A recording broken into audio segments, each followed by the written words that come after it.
പരീക്ഷയ്ക്കുള്ളതല്ലേ? ഖുർആനും ഹിഫ്ളിനും പരീക്ഷ ഉണ്ടാവില്ലേ? എല്ലാ ദിവസവും പ്രാക്ടീസ് ചെയ്യാറില്ലേ? ഉണ്ട്. എങ്ങനെ? ഓക്കെ. അപ്പൊ അതും ഒരു വിഷയമാണ്. അപ്പൊ അതും കൂടെ കൂടിയ 8 ആയി. അത് വിഷയമായിട്ട് കാണണം. ഖുർആനെ വിഷയമായിട്ട് കാണണം.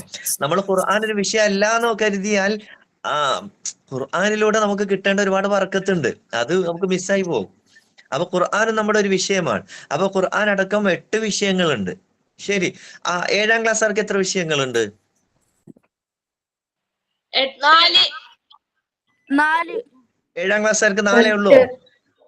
ഖുർആനും കൂടി കൂട്ടിയിട്ട് 6. അത് ഖുർആനും ഹിഫ്ളും അത് ചേർത്ത് വെക്കണം അല്ലെ? അപ്പൊ 6 വിഷയങ്ങൾ. 6 വിഷയങ്ങൾ. ഓക്കെ. അപ്പൊ 6 വിഷയങ്ങളുണ്ട്. ഇനി പിന്നെ 10ാം ക്ലാസ്സുകാര് +1കാര് അവർക്ക് എത്ര വിഷയങ്ങളാണെന്നുള്ളത് പിന്നെ പറയേണ്ടതില്ല. 4 വിഷയങ്ങളാണ് ഉണ്ടാവുക അല്ലെ? 4 വിഷയങ്ങളാണ് +2ലും അതുപോലെ 10ാം ക്ലാസ്സിലും പൊതുപരീക്ഷയ്ക്ക് ഉണ്ടാവുക. ഓക്കെ. 5ാം ക്ലാസ്സിലെ കുട്ടികൾക്കാണ് ഏറ്റവും കൂടുതൽ വിഷയങ്ങൾ ഉണ്ടാവുക. എന്നാൽ പക്ഷെ വളരെ സിമ്പിൾ ആയിട്ട് പരീക്ഷ എഴുതാൻ പറ്റുന്നവർ 5ാം ക്ലാസ്സുകാരാണ്.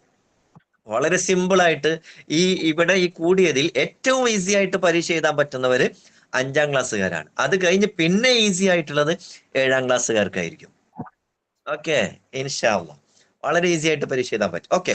ഇനി നിങ്ങൾ പിന്നെ എനിക്ക് പറയാനുള്ളത്, ഓരോ വിഷയങ്ങളിലും നിങ്ങൾക്ക് എത്ര പാഠങ്ങൾ പഠിക്കാനുണ്ട് എന്നുള്ളത് നിങ്ങൾ പിന്നെ കാൽക്കുലേറ്റ് ചെയ്തിട്ടുണ്ടോ? ഓരോ വിഷയത്തിലും ഇപ്പൊ ഈസാൻ ഖുർആനിൽ എത്ര പാഠമുണ്ട്? ഈസാൻ ഖുർആനിൽ എത്ര പാഠമുണ്ട്? എല്ലാരും പറഞ്ഞു. എല്ലാ വിഷയവും കൂടി ഒരുമിച്ച് പഠിക്കുകയാണെങ്കിൽ 86 ഉണ്ടാവുന്നുണ്ട്. എല്ലാ ഒന്നുകൂടെ 86 പാഠങ്ങൾ ഉണ്ടെന്ന് പറഞ്ഞതാരാ? 86 ലെസൺസ് ഉണ്ട്. എത്രാം ക്ലാസ്സിൽ? 5ാം ക്ലാസ്സിൽ. 5ാം ക്ലാസ്സിൽ. അതാരാ പറഞ്ഞത്? ആൻസർ ആദ്യം.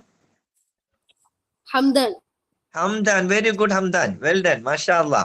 86 ലെസൺസ് മൊത്തം എല്ലാ വിഷയങ്ങളിലും കൂടെ നമ്മൾ ഖുർആനും ഹിഫ്ളും മാറ്റി വെച്ചാൽ അല്ലെ 86 ലെസൺസ് പഠിക്കാനുണ്ട്. 7ാം ക്ലാസ്സിന് എത്ര ലെസൺസ് ഉണ്ട്?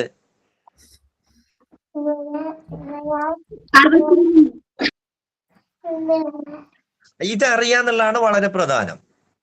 ഓക്കെ. അത് നോട്ട് ചെയ്യാന്നുള്ളതാണ് വളരെ പ്രധാനം. എത്ര ലെസൺസ് നമുക്ക് പഠിക്കാനുണ്ട്, എത്ര ദിവസം മുന്നോട്ടുണ്ട്. ഓക്കെ. 63 ലെസൺസ് ആണ് 7ാം ക്ലാസ്സിലുള്ളത് അല്ലെ? 63 ലെസൺസ്. ഇതെല്ലാരും മനസ്സിലാക്കി. അപ്പൊ ഇനി വരുന്ന 21 ദിവസം കൊണ്ട് ഈ പിന്നെ 86 ലെസൺസ് ഇതില് കുറെയൊക്കെ പഠിച്ചു കഴിഞ്ഞിട്ടുണ്ടാവും അല്ലെ? 63 ലെസൺസ് ഇതിൽ കുറെ പഠിച്ചു കഴിഞ്ഞിട്ടുണ്ടാവും. ഇനി ബാക്കിയുള്ള ലെസൺസ് എത്രയാണ്, ഇനി എത്ര ദിവസങ്ങളുണ്ട്, ആ ദിവസങ്ങളിൽ ഇതെനിക്ക് റിവൈസ് ചെയ്യാൻ ഒരു ദിവസം ഞാൻ എത്ര പാഠം പഠിക്കണം എന്നുള്ളത് നിങ്ങൾ ഓരോരുത്തരും കണക്കാക്കണം. ഓക്കെ. എല്ലാരും മ്യൂട്ട് ചെയ്യാം. മൈക്ക് മ്യൂട്ട് ചെയ്യാം. ഓക്കെ. മൈക്ക് മ്യൂട്ട് ചെയ്യാം. ഓക്കെ. ശരി. അപ്പോ ഇതാണ് വളരെ പ്രധാനപ്പെട്ട ഒരു സംഗതി. ഇത്ര ദിവസം കൊണ്ട് ഇത്ര വിഷയങ്ങൾ പഠിക്കാനുണ്ട് എന്നുള്ളൊരു തിരിച്ചറിവ് നിങ്ങൾക്ക് ഉണ്ടാവുക എന്നുള്ള. ശരി. നമ്മൾ പഠിക്കാൻ തുടങ്ങുമ്പോ പിന്നെ ഏറ്റവും ആദ്യം പഠിക്കേണ്ട, റിവൈസ് ചെയ്തു തുടങ്ങുകയാണെങ്കിൽ അല്ലെങ്കിൽ പരീക്ഷയ്ക്ക് വേണ്ടി നമ്മൾ പ്രിപ്പറേഷൻ നടത്തുന്ന അവസാന ദിവസങ്ങളിലേക്ക് നീങ്ങുമ്പോൾ നമ്മൾ ഏതെങ്കിലും ഒരു വിഷയം എടുത്ത് ആദ്യം പഠിക്കാൻ തീരുമാനിക്കുന്നുവെങ്കിൽ നമ്മൾ പഠിക്കേണ്ട വിഷയം നമുക്ക് ഏറ്റവും ഈസി ആയിട്ടുള്ള വിഷയമായിരിക്കണം. ഏറ്റവും ഈസി ആയിട്ടുള്ള വിഷയങ്ങളിൽ നിന്ന് തുടങ്ങുക. അങ്ങനെയാണോ നിങ്ങൾ ചെയ്തിട്ടുള്ളത്?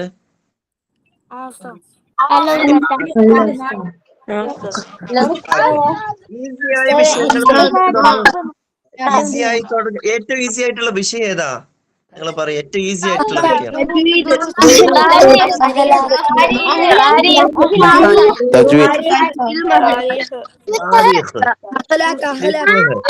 ഓക്കെ. അതെല്ലാവർക്കും ഓരോരുത്തർക്കും വ്യത്യസ്തമായിരിക്കും അല്ലെ? അഖ്ലാഖ് എന്ന് പറയുന്നവരുണ്ട്, താരിഖ് എന്ന് പറയുന്നവരുണ്ട്, ലിസാൻ എന്ന് പറയുന്നവരുണ്ട്, തജ്വീദ് എന്ന് പറയുന്നവരുണ്ട്. ഓക്കെ. ഓരോരുത്തർക്കും അവരവരുടെ പിന്നെ ടേസ്റ്റ് ആയിരിക്കും ഉണ്ടാവുക അല്ലെ? ഏറ്റവും ഇഷ്ടപ്പെട്ട വിഷയങ്ങൾ ഉണ്ടാവും. ഏറ്റവും ഇഷ്ടപ്പെട്ട വിഷയം ഏതാണ് അതായിരിക്കും ഏറ്റവും ഈസി. അപ്പൊ ഏറ്റവും ഇഷ്ടപ്പെട്ട വിഷയവും ഏറ്റവും ഈസി ആയ വിഷയമാണ് നമ്മൾ ആദ്യം പഠിക്കേണ്ടത്. അത് അങ്ങനെ പഠിക്കണം എന്ന് പറയാൻ കാരണം നമുക്ക് പിന്നെ ആവേശത്തോടു കൂടി പഠിക്കാൻ പറ്റണമെങ്കിൽ നമുക്ക് നന്നായി മനസ്സിലായ, നന്നായി ഇഷ്ടപ്പെട്ട, എളുപ്പത്തിൽ മനസ്സിലാക്കാൻ പറ്റുമെന്നുള്ള തോന്നുന്ന വിഷയങ്ങൾ എടുത്ത് നമ്മൾ പഠിച്ചു തുടങ്ങിയാൽ നമുക്ക് പഠിക്കാൻ ആവേശം ഉണ്ടാവും, താല്പര്യം ഉണ്ടാവും. ആ താല്പര്യം ഉണ്ടാവാൻ വേണ്ടിയാണ് നമുക്ക് നന്നായി പഠിക്കാൻ പറ്റുന്ന ഏറ്റവും എളുപ്പമുള്ള ഈസി ആയിട്ടുള്ള വിഷയം എടുത്തിട്ട് പഠിച്ചു തുടങ്ങണം എന്ന് ഞാൻ പറഞ്ഞിട്ടുള്ളത്. ഓക്കെ ആണോ? അപ്പൊ നമ്മളിങ്ങനെ ഈസി ആയിട്ടുള്ളത് ആദ്യം പഠിച്ചു. പിന്നെ അത് കഴിഞ്ഞാൽ പിന്നെ ഏതാണ് ഈസി? അത് ഒരു സെക്കൻഡ് ലെവലിൽ വരുന്നത്, അത് പിന്നെ പഠിക്കുന്നു. പിന്നെ തേർഡ് ലെവലിൽ പഠിക്കുന്നു. പിന്നെ പരീക്ഷ അടുത്ത് വരുമ്പോഴേക്ക് നമ്മൾ റിവൈസ് ചെയ്യുന്നത് നമുക്ക് പിന്നെ വിഷയങ്ങളുടെ കൂട്ടത്തിൽ ഈസി അല്ല എന്ന് തോന്നുന്ന വിഷയങ്ങൾ നമ്മൾ അവസാന ഭാഗത്തേക്ക് മാറ്റിവെച്ചാൽ കുറെ കാര്യങ്ങളൊക്കെ പരീക്ഷയ്ക്ക് അടുത്ത് നമ്മൾ വായിച്ചു നോക്കുകയും പഠിക്കുകയും ചെയ്യുമ്പോൾ കുറെയൊക്കെ നമ്മുടെ മനസ്സിൽ ഇങ്ങനെ പിടിച്ചു നിൽക്കും. അവസാന സമയത്ത് നമുക്ക് മനസ്സിൽ കൂടുതൽ പിന്നെ സ്റ്റോർ ചെയ്തെക്കാൻ പറ്റുന്ന രൂപത്തിൽ അവസാന ഭാഗത്തേക്ക് മാറ്റുന്നതായിരിക്കും വളരെ നന്നാവുക. അപ്പൊ അത് ശ്രദ്ധിക്കുക. ഇനിയുള്ള ദിവസങ്ങളിൽ, മുന്നോട്ടുള്ള ദിവസങ്ങളിൽ ഞാൻ ഒന്ന് നിങ്ങൾ പറയുന്നത്, നിങ്ങളുടെ പിന്നെ പഠനത്തിന് വേണ്ടി നിങ്ങൾ മാറ്റിവെക്കുന്ന സമയം എത്ര മണിക്കൂർ ഒരു ദിവസം നിങ്ങൾ പരീക്ഷയ്ക്ക് വേണ്ടി പഠിക്കാൻ വേണ്ടി മാറ്റിവെക്കും? 1 hour. ഏറ്റവും മിനിമം 1 hour എന്തായാലും വേണം. 1 to 3 അല്ലേ? സ്കൂള് കഴിഞ്ഞാൽ ഓക്കെ. ഏറ്റവും മിനിമം ഒരു 1 hour എങ്കിലും പിന്നെ എന്തായാലും ഉപയോഗിക്കണം. 1 to 3 hours ഇതിനു വേണ്ടി ഉപയോഗിക്കണം ഒരു ദിവസം. അതിൽ കൂടുക എന്നല്ലാതെ കുറയാൻ പാടില്ല. ഇൻഷാ അല്ലാഹ്. അങ്ങനെ നിങ്ങൾ പരിശ്രമിക്കുകയാണെങ്കിൽ തീർച്ചയായും നിങ്ങൾ ടോപ്പ് പ്ലസ് നേടിയിരിക്കും. ടോപ്പ് പ്ലസ് അതിന്റെ ഇടയ്ക്ക് അത് ചോദിക്കുക, ടോപ്പ് പ്ലസിന് എത്ര മാർക്കാണ് നേടേണ്ടത്? 97 and above. 97 എത്ര വിഷയത്തിൽ 97 കിട്ടണം?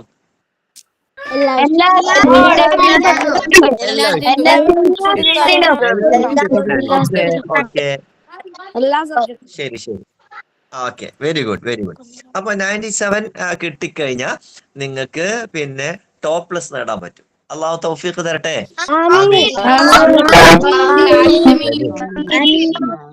അപ്പൊ ഇനി ഒരു കാര്യം കൂടി ഞാൻ പറയുന്നത്, എല്ലാ ദിവസവും നിങ്ങൾ പഠിക്കാൻ വേണ്ടി സമയം 1 മണിക്കൂറോ 2 മണിക്കൂറോ 3 മണിക്കൂറോ ഒക്കെ മാറ്റി വെക്കുമ്പോൾ അതിലെന്തായാലും കുറച്ച് സമയം ഖുർആൻ പാരായണം ചെയ്യാൻ നിങ്ങൾ സമയം കണ്ടെത്തണം. ഖുർആൻ പാരായണം ചെയ്തിട്ട് നിങ്ങളുടെ പഠനം തുടങ്ങണം. ഓക്കെ, ഖുർആൻ പാരായണം ചെയ്ത് അതുപോലെ നിങ്ങൾക്ക് ഹിഫ്ള് ചെയ്യാനുള്ള സൂറത്ത്, ഇപ്പൊ 5ാം ക്ലാസ്സിൽ ഏതാണ് ഹിഫ്ളിന്റെ സൂറത്ത്? 7ാം ക്ലാസ്സിലെ സൂറത്ത്. ഓക്കെ, അപ്പൊ ഈ 2 സൂറത്തുകൾ നിങ്ങൾക്ക് എന്നും നല്ലതുപോലെ, അത് നമ്മളിങ്ങനെ ഫ്ലുവന്റ് ആയിട്ട് വേഗത്തിൽ ഓതി പോകുന്ന രൂപത്തിലല്ല, സാധാരണ നമ്മൾ ഖുർആന്റെ പാഠങ്ങൾ ഓതുന്നത് പോലെ യാസീൻ, അതുപോലെ സൂറത്തുൽ വാഖിയ, ഇത് നിങ്ങൾ ഓതാൻ ശ്രമിക്കണം എല്ലാ ദിവസവും. നിങ്ങൾക്ക് മനഃപ്പാടമാക്കേണ്ട, പരീക്ഷയിൽ നിങ്ങൾക്ക് പഠിക്കേണ്ട ഭാഗങ്ങൾ എല്ലാ ദിവസവും അതൊന്ന് ഓതാൻ നമ്മൾ കുറച്ച് സമയം ആദ്യം പഠിക്കാൻ തുടങ്ങുമ്പോൾ ആദ്യം അതുകൊണ്ട് തുടങ്ങാം. അപ്പൊ ഇൻഷാ അല്ലാഹ് അതിലൂടെ നമുക്ക് പഠിക്കാൻ നല്ലൊരു പോസിറ്റീവ് എനർജി കിട്ടും. ഖുർആൻ അള്ളാഹുവിന്റെ കലാമാണല്ലോ, അത് മുബാറക്കായ ഗ്രന്ഥമാണ്. അതുകൊണ്ട് നമ്മൾ തുടങ്ങുമ്പോൾ അള്ളാഹു നമുക്ക് നമ്മുടെ പഠനത്തിൽ കാര്യങ്ങൾ എളുപ്പമാക്കി തരും. വളരെ എളുപ്പത്തിൽ നമുക്ക് പഠിക്കാൻ പറ്റും. അതിന് നമുക്കൊരു പോസിറ്റീവ് എനർജി കിട്ടും പഠിക്കാൻ ഇൻഷാ അല്ലാഹ്. ഓക്കെ, എല്ലാരും പിന്നെ മൈക്ക് മ്യൂട്ട് ചെയ്യണേ. ഇനി മൈക്ക് മ്യൂട്ട് ചെയ്തോളൂ. ഓക്കെ, ശരി. എല്ലാവരും കൈ താഴ്ത്തിക്കോളൂ.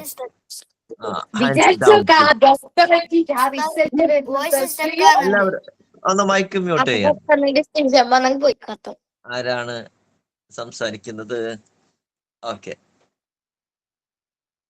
അപ്പൊ ഓക്കെ, ഇനി ഞാൻ പറയുന്നത്, ഇനി നമുക്ക് ഈ പഠനവുമായിട്ട് ബന്ധപ്പെട്ട കാര്യങ്ങളിൽ ഒന്ന് എനിക്ക് പറയാനുള്ളത്, നിങ്ങൾ ഏറ്റവും ആദ്യം ഒരു പുസ്തകം പഠിക്കാൻ തുടങ്ങുമ്പോൾ ആദ്യം ചെയ്യേണ്ടത് ആ പുസ്തകം എന്തിനു വേണ്ടിയുള്ളതാണ്. ഇപ്പൊ ഫിഖ്ഹ് എടുത്താൽ ഫിഖ്ഹ് എന്തിനു വേണ്ടിയുള്ളത്, അതിൽ എന്താണ് നമ്മൾ പഠിക്കുന്നത് എന്ന് മൊത്തത്തിൽ ആ പുസ്തകം കയ്യിൽ വെച്ചിട്ട് നമ്മളൊന്ന് ആലോചിക്കണം.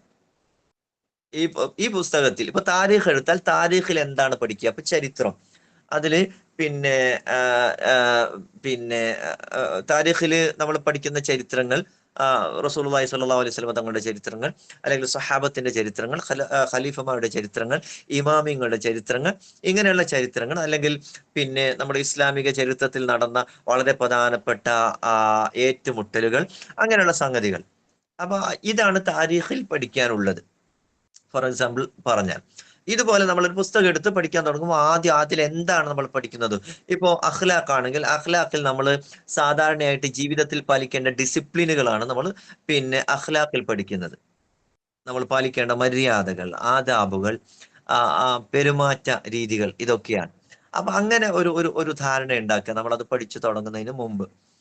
എന്നിട്ട് പിന്നെ നമ്മളത് പിന്നെ ആ വിഷയം പഠിക്കാൻ തുടങ്ങിയാൽ നമ്മൾ ആദ്യം ചെയ്യേണ്ട ഒരു സംഗതി, നമ്മൾ ആ വിഷയം ഈ വർഷം മുതൽ, വർഷത്തിന്റെ തുടക്കം മുതൽ ഇതുവരെ എല്ലാം നമ്മൾ കൃത്യമായി പഠിച്ചിട്ടുണ്ട്. ഇനി അത് നമ്മൾ പറയാൻ ശ്രമിച്ചു നോക്കേണ്ടത്, ഓരോ എല്ലാ പാഠങ്ങളുടെയും ഹെഡിങ്സ് ഒന്ന് പറയാൻ ശ്രമിച്ചു നോക്കുക. എല്ലാ പാഠങ്ങളുടെയും ഹെഡിങ്സ് പറയാൻ ശ്രമിച്ചു നോക്കുക. എല്ലാ ഒരു വിഷയം എടുത്തു വെച്ചാൽ അതിലെ പാഠങ്ങളുടെ ഹെഡിങ്സ് ഓർത്ത് പറയാൻ ഏറെക്കുറെ എനിക്ക് പറ്റുമെന്ന് പറയാൻ പറ്റുന്ന ആളുകൾ ഒന്ന് റൈസ് ഹാൻഡ് ചെയ്യുക. ഒരു പുസ്തകം എടുത്തു വെച്ചാൽ അതിലെ ഹെഡിങ്സ് ഏതൊക്കെയാണെന്ന് ഏറെക്കുറെ ആ പുസ്തകം മുന്നിൽ വെച്ച് കഴിഞ്ഞാൽ എന്റെ ഓർമ്മയിലേക്ക് വരും എന്ന് പറയാൻ പറ്റുന്നവരൊന്ന് റൈസ് ഹാൻഡ് ചെയ്യുക. കുറച്ച് ആളുകൾ നേരത്തെ റൈസ് ഹാൻഡ് ചെയ്തതാണോ അല്ല പുതുതായിട്ട് റൈസ് ഹാൻഡ് ചെയ്താണോ? കുഴപ്പമില്ല, അത് ഓർക്കാൻ പറ്റുന്നുണ്ടെങ്കിൽ വളരെ എക്സലന്റ് ആണ്, ബ്രില്യന്റ് ആണ്. അങ്ങനെ ഓർക്കാൻ കഴിയണം, അല്ലെ? ഓക്കെ. ഇനി അത് ഓർക്കാൻ പറ്റാത്ത ഒരു പ്രയാസപ്പെടുന്നു വേണ്ട, അതൊന്ന് നോക്കിയാൽ മതി. ആ പുസ്തകം എടുത്തു വെച്ചിട്ട് എന്തൊക്കെയാണ് ഹെഡിങ്സ്, അപ്പോൾ എല്ലാ പാഠങ്ങളും അതിന്റെ ഹെഡിങ്സ് മനസ്സിലാക്കി വെക്കുക. പിന്നെ അതിനുശേഷം ഓരോ പാഠങ്ങൾ നമ്മൾ പഠിച്ചു തുടങ്ങുമ്പോൾ ആദ്യം ഒരു പാഠം നമ്മൾ പഠിക്കുമ്പോൾ ആ പാഠത്തിന്റെ ഹെഡിങ് നമ്മൾ വായിച്ചതിന് ശേഷം പിന്നെ ആ പുസ്തകത്തിലേക്ക് നോക്കാതെ ആ ഹെഡിങ്സിന് താഴെ ഉസ്താദ് ക്ലാസ്സിൽ പറഞ്ഞ വിഷയങ്ങൾ എന്തൊക്കെയായിരുന്നു എന്നുള്ളത് ആദ്യം സ്വയം ഓർത്തെടുക്കാൻ ശ്രമിച്ചു നോക്കുക. ഈ പാഠത്തിൽ എന്തായിരുന്നു ഇപ്പൊ ഉസ്താദ് ക്ലാസ്സിൽ പറഞ്ഞിട്ടുണ്ടായിരുന്നത് എന്നിങ്ങനെ ആലോചിച്ച് നോക്കുക. എന്നിട്ട് അതിങ്ങനെ ഒന്ന് ഓർത്തിങ്ങനെ നമ്മളിങ്ങനെ ഒച്ചത്തിൽ നാമം കൊണ്ട് ഇങ്ങനെ പറയാൻ ശ്രമിക്കുക.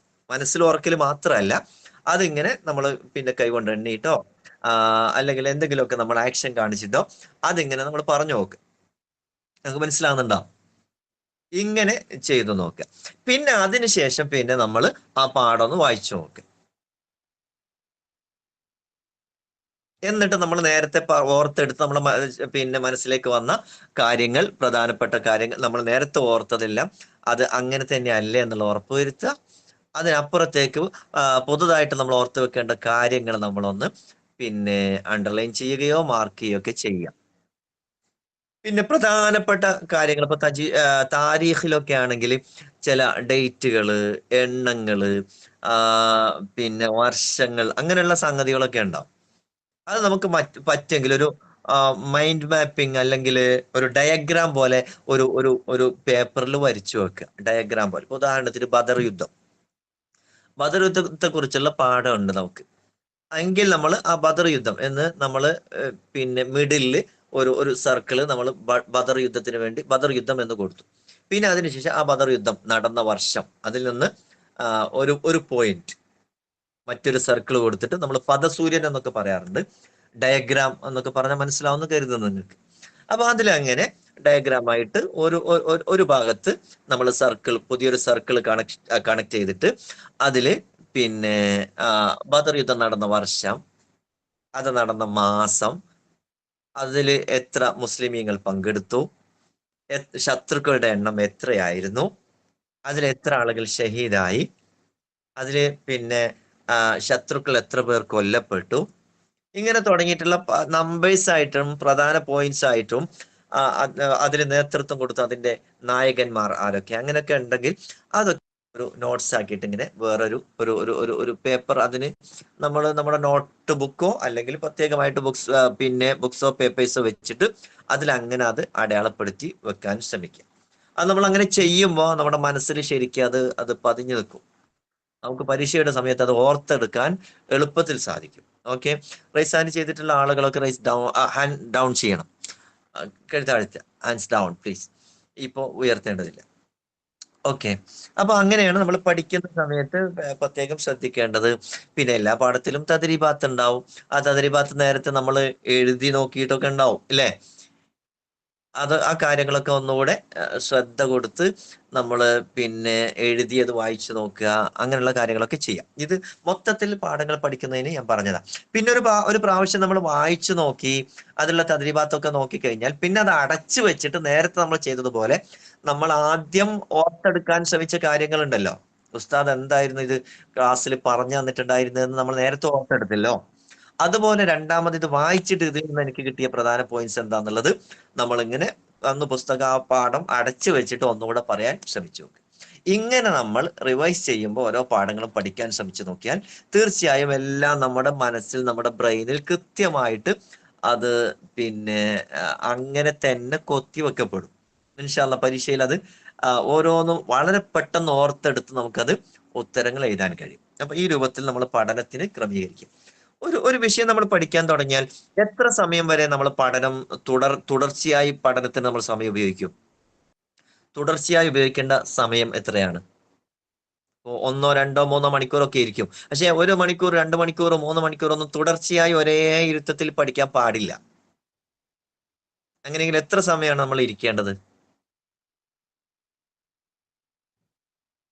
മാക്സിമം നമ്മൾ വേണ്ട, അല്ല, മാക്സിമം ഇരിക്കേണ്ട ഒരു സമയം എന്ന് പറഞ്ഞാൽ ഒരു 25 മിനിറ്റ് മുതൽ 30 മിനിറ്റ് വരെ.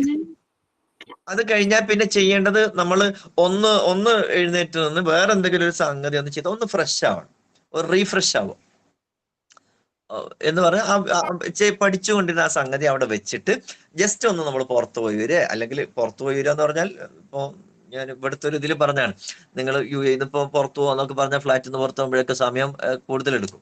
നമ്മൾ ആ ഒരു പഠനം എന്നുള്ള ഒരു പണി നിർത്തിയിട്ട് ജസ്റ്റ് ഒരു ബ്രേക്ക് എടുക്കുക, എന്നിട്ട് വീണ്ടും പഠിക്കുക. ബ്രേക്ക് എന്ന് പറഞ്ഞാൽ കൂടുതൽ സമയമൊന്നും എടുക്കരുത്, ഒരു 5 മിനിറ്റിന്റെ ഒരു ബ്രേക്ക്. അതിനിടയിൽ പിന്നെ വേണമെങ്കിൽ ഒന്ന് കിച്ചണിൽ പോയി വെള്ളം കുടിച്ചു വരിക, അല്ലെങ്കിൽ അങ്ങനെയുള്ള എന്തെങ്കിലും സംഗതി, അല്ലെങ്കിൽ ഒന്ന് എഴുന്നേറ്റ് നിന്നിട്ട് ഒന്ന് എന്തെങ്കിലും എക്സസൈസ് ചെയ്യുക, അങ്ങനെ എന്തെങ്കിലും ഒരു സംഗതി ചെയ്തിട്ട് വീണ്ടും നമ്മുടെ പഠനത്തിലേക്ക് മടങ്ങി വരിക.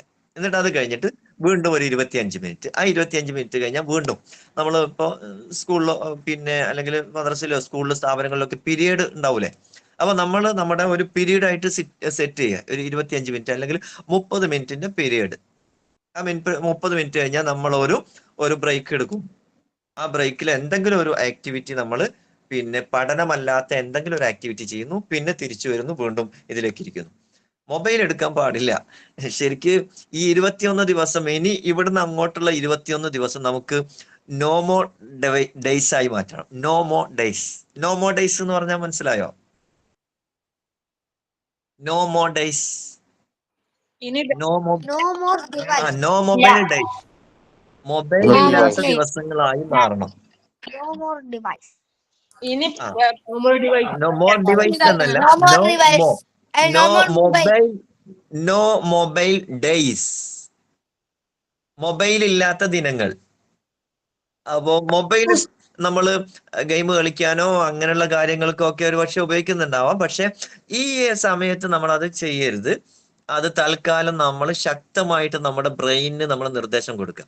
ഈ ഡേയ്സിൽ ഞാൻ മൊബൈൽ ഉപയോഗിക്കില്ല, ഞാൻ അങ്ങനെയുള്ള എന്റർടൈൻമെന്റ് അല്ലെങ്കിൽ അങ്ങനെയുള്ള ആക്ടിവിറ്റികളിലേക്ക് ഞാൻ പോവില്ല, പഠനവുമായി ബന്ധപ്പെട്ട ആവശ്യങ്ങൾക്കല്ലാതെ ഞാൻ അത് എടുക്കില്ല എന്നുള്ളത്, അത് ഞാൻ പറയുന്നത് നിങ്ങൾ അതൊരു സ്റ്റേറ്റ്മെന്റ് ആയിട്ട് എഴുതിയിട്ട് അത് ഉമ്മയുടെ കയ്യിൽ കൊടുക്കണം. ഇനി പരീക്ഷ വരെയുള്ള ദിവസങ്ങളിൽ ഞാൻ മൊബൈൽ ഉപയോഗം കളിയോ അതുപോലുള്ള കാര്യങ്ങൾക്കോ വേണ്ടി ഞാൻ കൂടുതൽ ഉപയോഗിക്കില്ല എന്ന് നിങ്ങൾ പേപ്പറിൽ എഴുതിയിട്ട് ഒപ്പിട്ടിട്ട് ഉമ്മയുടെ കൈ കൊടുക്കണം. പഠനത്തിന് വേണ്ടിയുള്ള ആവശ്യങ്ങൾക്ക് വേണമെങ്കിൽ മാത്രം മൊബൈൽ എടുക്കുക എന്നുള്ള രൂപത്തിലേക്കായി മാറണം.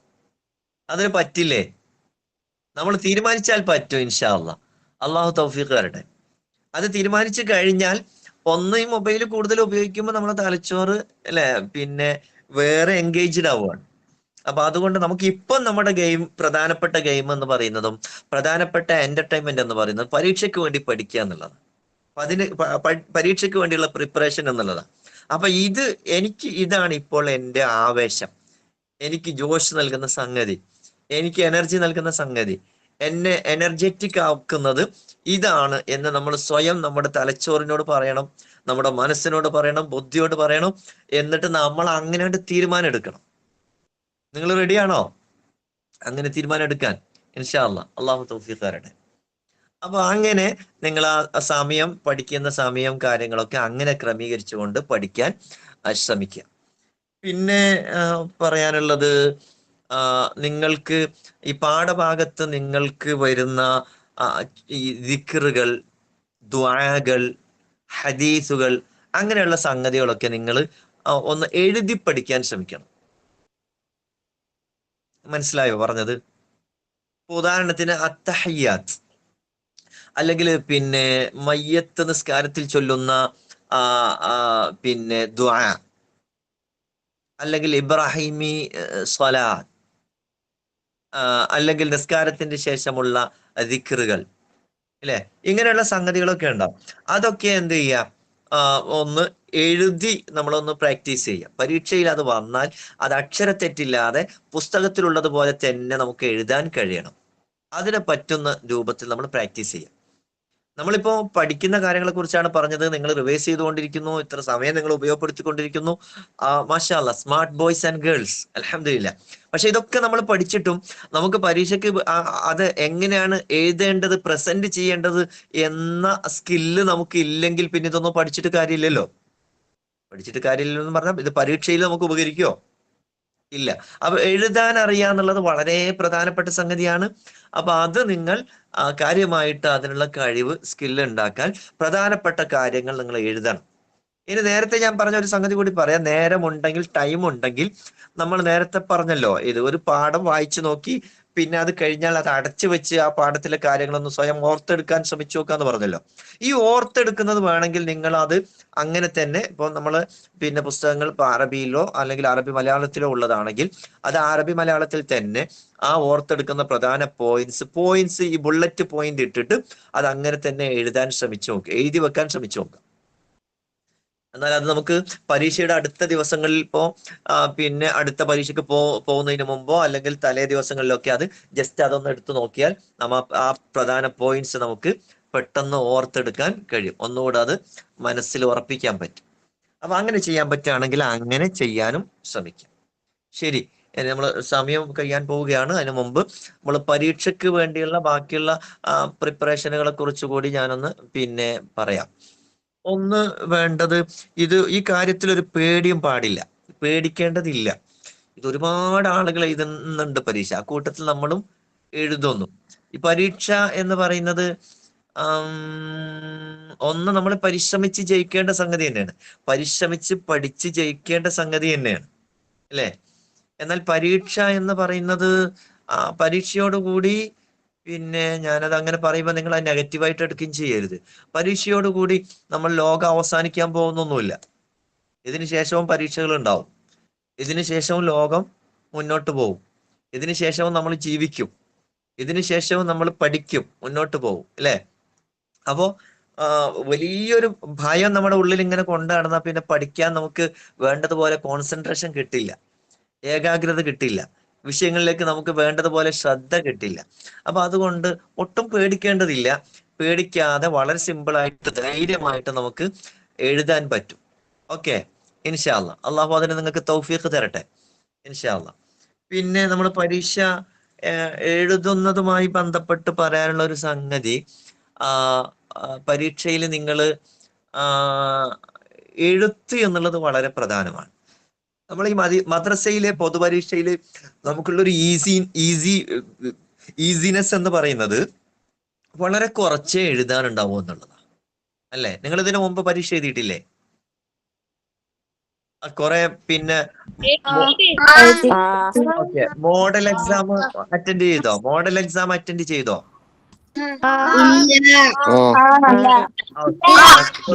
ചെയ്തിട്ടുണ്ടോ? അല്ലെ? അപ്പൊ നിങ്ങൾ ശ്രദ്ധിച്ചോ, നിങ്ങൾക്ക് പിന്നെ ആൻസർ എഴുതാനുള്ളത് ക്വസ്റ്റ്യൻ പേപ്പറിൽ തന്നെയാണ്, വേറെ പേപ്പറിലല്ല. വളരെ കുറച്ച് മാത്രമേ നിങ്ങൾക്ക് എഴുതാനുണ്ടാവൂ. കുറെ ഭാഗങ്ങൾ പിന്നെ ക്വസ്റ്റ്യൻ പേപ്പറിൽ തന്നെ ഉണ്ടാവും, അല്ലേ? അപ്പൊ എന്തൊക്കെയാണ് ഈ ചോദ്യങ്ങളുടെ പാറ്റേൺ എന്നുള്ളത് നിങ്ങൾ മനസ്സിലാക്കിയിട്ടുണ്ടാവും.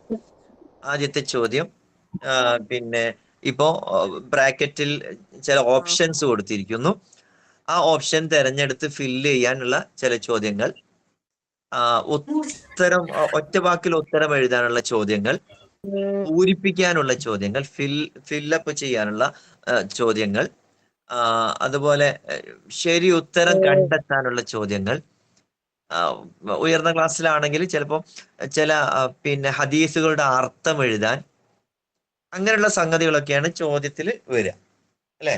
അപ്പൊ അതൊക്കെ വളരെ ചുരുങ്ങിയ വാക്കുകളിലേ നമുക്ക് എഴുതാനുണ്ടാവുള്ളൂ. പക്ഷെ ആ എഴുതുന്നത് വളരെ വൃത്തിയിലും വെടിപ്പിലും എഴുതണം.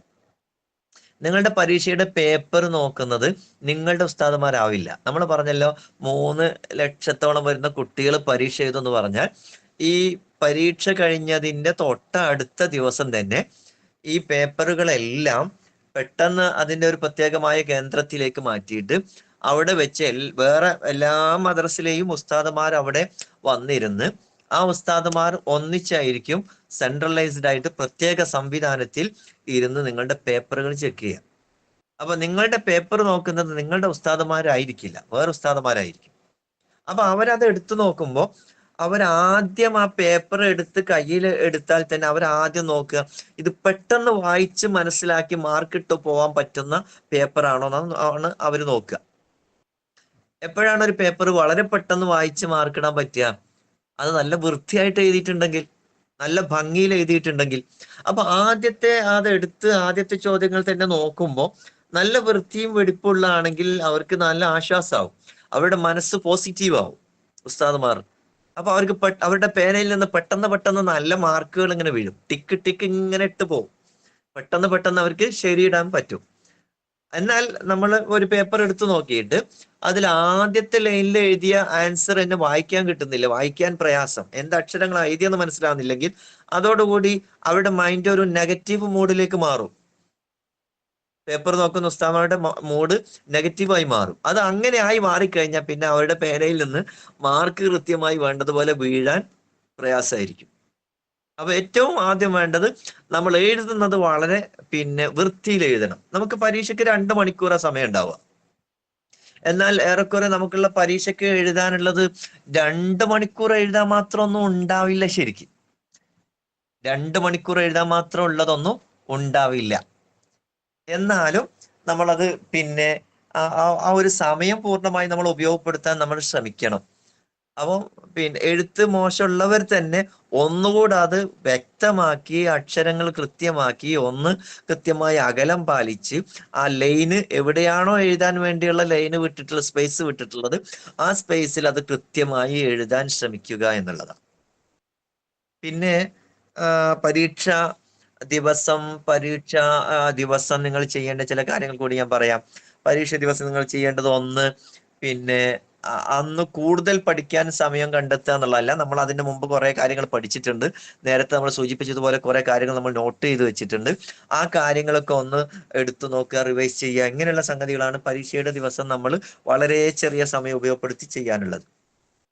അന്ന് നല്ല സന്തോഷത്തിലും ആശ്വാസത്തിലും നേരത്തെ നമ്മൾ എണീറ്റ് പറ്റെങ്കിൽ സുബഹിയുടെ മുമ്പ് എണീറ്റ് തഹജ്ജുദൊക്കെ നിസ്കരിച്ച് സുബഹി നിസ്കരിച്ച് ഉപ്പയുടെ അല്ലെങ്കിൽ ഉമ്മ കൂടെ ഉണ്ടെങ്കിൽ വീട്ടിലുണ്ടെങ്കിൽ അവരുടെ കൂടെ നിസ്കരിച്ച് ഉമ്മാനോട് നിങ്ങൾക്ക് വേണ്ടി ദുആ ചെയ്യാൻ വേണ്ടി പറയണം. ഇന്നത്തെ പരീക്ഷ നല്ല രൂപത്തിൽ എഴുതാനുള്ള ധൈര്യം കിട്ടാനും നന്നായി എഴുതാനുള്ള തൗഫീഖിനും വേണ്ടി ഉമ്മയോട് ദുആ ചെയ്യാൻ വേണ്ടി പറയാം. നിങ്ങൾ ഉമ്മാന്റെ അടുത്തിരുന്നിട്ട് ആമീൻ പറയാം. അത് നല്ലൊരു ഒരു വഴിയാണ്. പരീക്ഷയ്ക്ക് അതൊരു ഷോർട്ട് കട്ട് അല്ലെങ്കിലും അത് ഒരു വളരെ പ്രധാനപ്പെട്ട സംഗതിയാണ്. നിങ്ങളുടെ ഉമ്മ നിങ്ങൾക്ക് വേണ്ടി ദുആ ചെയ്താൽ അള്ളാഹു സ്വീകരിക്കുന്ന ഏറ്റവും വലിയ ദുആയാണത്. നിങ്ങളുടെ ഉമ്മയോ നിങ്ങളുടെ ഉപ്പയോ നിങ്ങൾക്ക് വേണ്ടി നല്ലതിന് വേണ്ടി ദുആ ചെയ്താൽ അള്ളാഹു അത് വളരെ പെട്ടെന്ന് സ്വീകരിക്കുമെന്നാണ് മുത്തുനബി സല്ലല്ലാഹു അലൈഹി വസല്ലം തങ്ങൾ പഠിപ്പിച്ചു തന്നിട്ടുള്ളത്. അപ്പൊ അത് നിങ്ങൾ ദുആ ചെയ്യാൻ വേണ്ടി പറയാ. ദുആ ചെയ്താൽ ഒന്ന് നമ്മൾ പറയാറുണ്ട്, ദുആ ചെയ്താൽ മാത്രം പോരാ, അതിനാവശ്യമായ തയ്യാറെടുപ്പുകൾ നമ്മൾ നടത്തുകയും വേണം. എന്നിട്ട് നമ്മൾ പഠിച്ചത് നമുക്ക് ഓരോ സമയത്ത് എഴുതേണ്ടത് ഓർമ്മ വന്ന് ധൈര്യത്തോടു കൂടി ഓർത്തെടുത്ത് എഴുതാനുള്ള ഒരു ധൈര്യം കിട്ടാനാണ് നമുക്ക് ഉമ്മയുടെ പ്രാർത്ഥന ഉപ്പയുടെ പ്രാർത്ഥന വേണ്ടത്. അത് നിങ്ങൾ നേടുക. എന്നിട്ട് ഒട്ടും സമയം വൈകാതെ നമ്മൾക്ക് പരീക്ഷ എഴുതേണ്ട സമയത്തിന് മുന്നേ നമ്മൾ മദ്രസയിലോ അല്ലെങ്കിൽ പരീക്ഷാ ഹാളിലോ എത്തുക, പരീക്ഷാ ഹാളിൽ കയറിയിരിക്കുക, കൃത്യമായി നമ്മളെ സ്ഥാനങ്ങൾ മനസ്സിലാക്കുക, നമുക്ക് എഴുതാനുള്ള പിന്നെ പേന, അത് എല്ലാ പരീക്ഷ മുഴുവൻ എഴുതാനുള്ള ഇങ്ക് അതിലുണ്ട് എന്നുള്ള ഉറപ്പ് വരുത്തുക, നമ്മൾ സ്ഥാനം കണ്ടെത്തി അവിടെ ഇരിക്കുക. നമ്മൾ പരീക്ഷ എഴുതുന്ന സ്ഥാനത്ത് നമ്മൾ ഒരു 10-15 മിനിറ്റ് പരീക്ഷയുടെ മുമ്പ് ഒന്ന് സ്വസ്ഥമായ മനസ്സോടുകൂടി അവിടെ ഇരിക്കാൻ നമുക്ക് സമയം ഉണ്ടാവണം. ആ രൂപത്തിൽ നിങ്ങൾ എക്സാം സെന്ററിൽ എത്താൻ പ്രത്യേകം ശ്രദ്ധിക്കണം. അവിടെ എത്തിക്കഴിഞ്ഞാൽ പിന്നെ ഒന്ന് ഞാൻ പറയുന്നത്, നിങ്ങൾ അവിടെ ഇരുന്നു കൊണ്ട് ഈ സമയം ഒരു 10-15 മിനിറ്റ് നിങ്ങൾക്ക് പരീക്ഷയുടെ മുമ്പ് അവിടെ കിട്ടിയിരിക്കണം. അപ്പൊ അവിടെ അങ്ങനെ നിങ്ങൾ ചെന്നിരുന്നിട്ട് ഉസ്താദുമാർ അവിടെ വന്ന്, എക്സാമിനർമാർ അവിടെ വന്ന് നിർദ്ദേശങ്ങൾ നൽകി അവർ നിങ്ങളുടെ നിയന്ത്രണം ഏറ്റെടുക്കുന്നതിന് മുമ്പേ നിങ്ങൾ ആ സ്ഥാനത്തിരുന്നിട്ട് ഒരു ഫാത്തിഹ നിങ്ങൾ ഓതണം. സൂറത്തുൽ ഫാത്തിഹ നിങ്ങൾ ഓതണം. സൂറത്തുൽ ഫാത്തിഹ നിങ്ങൾ ഓതുമ്പോൾ മനസ്സിൽ നിങ്ങൾ കരുതുക, അള്ളാഹുവെ, എനിക്ക് ഇന്നത്തെ പരീക്ഷ വളരെ എളുപ്പത്തിൽ എഴുതാനുള്ള തൗഫീഖ് ഉണ്ടാവാൻ വേണ്ടി നിനക്ക് വേണ്ടി ഞാൻ ഫാത്തിഹ നേർച്ചയാക്കി. ഇതിന്റെ സവാബ്, ഇതിന്റെ പ്രതിഫലം മഹാനായ ശംസുൽ ഉലമാ ഖദ്ദസല്ലാഹു സിറഹുൽ അസീസ്, സമസ്തയുടെ വലിയ ഉസ്താദായിരുന്നു അല്ലെ, ഇതിന്റെ പ്രതിഫലം ശംസുൽ ഉലമാ ഖദ്ദസല്ലാഹു സിറഹുൽ അസീസ് ഉസ്താദിന്റെ ഖബറിലേക്ക് ഞാൻ ഹദിയയാക്കുന്നു. അവർക്ക് വേണ്ടി ഈ പ്രതിഫലം ഞാൻ ഹദിയയാക്കുന്നു എന്ന് പറഞ്ഞ് ഒരു ഫാത്തിഹ നിങ്ങൾ അവിടെ ഇരുന്ന് ഓതുക. ഇനി ഞാൻ ഈ പറഞ്ഞതൊന്നും പറഞ്ഞില്ലെങ്കിലും മനസ്സിൽ അള്ളാഹു എനിക്ക് നന്നായി പരീക്ഷ എഴുതാൻ തൗഫീഖ് ഉണ്ടാവാൻ വേണ്ടി എന്ന് പറഞ്ഞിട്ട് ഒരു ഫാത്തിഹ നിങ്ങൾ ഭംഗിയായിട്ട് അവിടെ ഇരുന്ന് ഓതുക. അത് കഴിഞ്ഞിട്ട് റബ്ബി സിദ്നി ഇൽമ എന്നുള്ള ദുആ നിങ്ങൾക്ക് അറിയോ? റബ്ബി സിദ്നി ഇൽമ എല്ലാവർക്കും അറിയാം. ആ ദുആ ഒരു 3 പ്രാവശ്യം ചൊല്ലുക. അത് കഴിഞ്ഞിട്ട് റബ്ബി ഇശ്റഹ് ലി സ്വദ്രി വയസ്സിർ ലി അംരി വഹ്ലുൽ ഉഖ്ദതം മിൻ ലിസാനി യഫ്ഖഹു ഖൗലി എന്ന ഒരു ദുആയുണ്ട്. അത് ഉസ്താദുമാരോട് പറഞ്ഞാൽ അവര് നിങ്ങൾക്ക് ഗ്രൂപ്പിൽ അയച്ചുതരുകയാണ് ചെയ്യും. അപ്പൊ അത് നിങ്ങൾ പിന്നെ പഠിച്ചു വെക്കുക. അതും എന്ത് ചെയ്യുക, പരീക്ഷാ ഹാളിൽ വെച്ചിട്ട് ഒന്ന് ചൊല്ലുക. എന്നിട്ട് ധൈര്യമായി പേപ്പർ കിട്ടുന്നതിന് കാത്തിരിക്കുക. സ്വസ്ഥമായി, പേടി തോന്നുകയാണെങ്കിൽ നല്ല ദീർഘമായി ഉള്ളിലേക്ക് ശ്വാസം എടുക്കുക, ലോങ് ബ്രീത്ത് എടുക്കുക. ഉള്ളിലേക്ക് ശ്വാസം എടുത്തിട്ട് ശ്വാസം ഇങ്ങനെ ലോങ് ആയിട്ട് ഇങ്ങനെ ലോങ് ആയിട്ട് ബ്രീത്ത് ഇൻ ചെയ്യുക, ബ്രീത്ത് പുറത്തേക്ക് വിടുക, ശ്വാസം എടുക്കുക, ശ്വാസം പുറത്തേക്ക് വിടുക. ഇങ്ങനെ ഒരു 2, 3, 4 തവണ അങ്ങനെ ചെയ്യാം. അപ്പൊ നമ്മുടെ പിന്നെ മനസ്സ് ശാന്താവും, ശരീരത്തിലെ ബ്ലഡ് സർക്കുലേഷനൊക്കെ നല്ല രൂപത്തിലൊരു സ്വസ്ഥമായ രൂപത്തിലേക്കായി മാറും. അപ്പൊ പേടി നമുക്ക് മാറിക്കിട്ടും ഇൻഷാ അല്ലാഹ്. പിന്നെ നമുക്ക് പരീക്ഷാ പേപ്പർ നമ്മുടെ കയ്യിൽ കിട്ടിക്കഴിഞ്ഞാൽ നമ്മൾ ആദ്യം ചെയ്യേണ്ട സംഗതി, ഒന്ന് ഉസ്താദുമാര് നിർദ്ദേശം നൽകും, അതിൽ നിങ്ങളുടെ നമ്പർ എഴുതാൻ, അതുപോലെ പേരോ നമ്പറൊക്കെ എഴുതാനുണ്ടെങ്കിൽ അതിനുള്ള നിർദ്ദേശം ഉസ്താദുമാർ നൽകും. അതിനനുസരിച്ച് ആദ്യം അത് ചെയ്യാം. അത് ചെയ്ത് കഴിഞ്ഞാൽ പിന്നെ ഇരുന്നിട്ട് നിങ്ങൾ എഴുതി തുടങ്ങുന്നതിന് മുമ്പേ ചെയ്യേണ്ട സംഗതി, ആ പേപ്പർ തല മുതൽ അവസാനം വരെ പൂർണ്ണമായും ഒന്ന് വായിച്ചു നോക്കുക. എന്തൊക്കെ ചോദ്യങ്ങളാണ് ഇതിൽ വന്നിട്ടുള്ളത്. ആ വായിക്കുന്നതിന്റെ കൂടെ നിങ്ങൾക്ക് ഏറ്റവും എളുപ്പമാണ് എന്ന് തോന്നുന്ന ചോദ്യങ്ങൾ പ്രത്യേകം നിങ്ങൾ പിന്നെ ഒന്ന് നോട്ട് ചെയ്യാന്ന് പറഞ്ഞാൽ അത് ആ പേപ്പറിൽ അടയാളപ്പെടുത്താനൊന്നും പറ്റൂല, മനസ്സിൽ ഒന്ന് നോട്ട് ചെയ്ത് വെക്കുക. തല മുതൽ അവസാനം വരെ പൂർണ്ണമായ ഒരു തവണ നിങ്ങൾ വായിക്കണം. ആ വായിക്കുന്നതിനിടയ്ക്ക് ഇതിൽ ഏറ്റവും എളുപ്പമുള്ളത്, എഴുതാൻ എളുപ്പമുള്ളത്, പെട്ടെന്ന് ഒരു തെറ്റും കൂടാതെ എനിക്ക് എഴുതാൻ പറ്റുന്ന ചോദ്യങ്ങൾ, ഉത്തരങ്ങൾ ഏതാണ് എന്നുള്ളത് നിങ്ങൾ മനസ്സിലാക്കിയിരിക്കണം. എന്നിട്ട് പിന്നെ തുടക്കം മുതൽ ആദ്യം നിങ്ങൾ എഴുതേണ്ടത് നിങ്ങൾ ഏറ്റവും എളുപ്പമാണെന്ന് തോന്നിയ ആ പിന്നെ ചോദ്യങ്ങളുടെ ഉത്തരമായിരിക്കണം നിങ്ങൾ ആദ്യം എഴുതേണ്ടത്. ഒരു കൺഫ്യൂഷനും ഇല്ലാതെ ആദ്യം മനസ്സിലേക്ക് വന്ന് നിങ്ങൾക്ക് പെട്ടെന്ന് എഴുതാമെന്ന് തോന്നുന്ന ഉത്തരങ്ങൾ ആദ്യം എഴുതുക. അത് ക്രമത്തിലാവണമെന്നില്ല നിങ്ങൾ എഴുതുന്നത്, ക്രമ നമ്പർ ഇട്ടിട്ടുണ്ടാവും. പക്ഷെ നിങ്ങൾക്ക് അത് വായിച്ചു നോക്കിയിട്ട് ഏറ്റവും എളുപ്പമെന്ന് തോന്നുന്ന ഉത്തരങ്ങൾ ആദ്യം എഴുതുക. എന്നിട്ട് അതിനുശേഷം പിന്നെ കുറച്ചുകൂടി ഒരു പിന്നെ അത്ര തന്നെ എളുപ്പമില്ലാത്ത ചോദ്യങ്ങൾ ഉണ്ടാവും. ആ ചോദ്യങ്ങൾ ഏതാണ് അത് എഴുതുക.